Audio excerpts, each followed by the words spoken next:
Hello, this video is clarification on Mod 18, creating an infographic.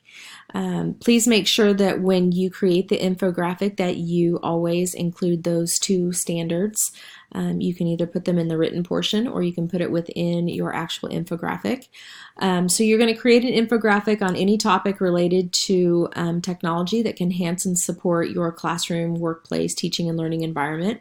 So what you might want to do is do a little bit of research on what an infographic is. Think about ways that you might be able to find this helpful. I know when I was actually in the classroom, if I had a particular website that my kiddos needed to go to, I would create an infographic and I would post it at their station. So all they had to do was take a look at it to get signed in on their own. So that might be something that you want to consider. If you have another option that doesn't directly relate to a technology that you want to do an infographic on, just shoot me an email about it. I would rather you create something that you will use again within your classroom, even if it's not technology related.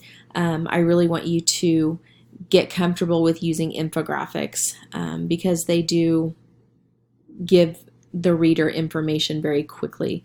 So again, make sure that you create your infographic. There are lots of different applications on the web.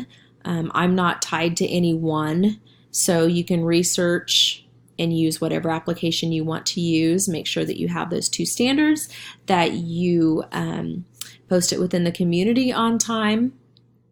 And also, one of the big things that I look for, it's an infographic, so make sure that your spelling is correct. Make sure if you provide a URL that it's correct.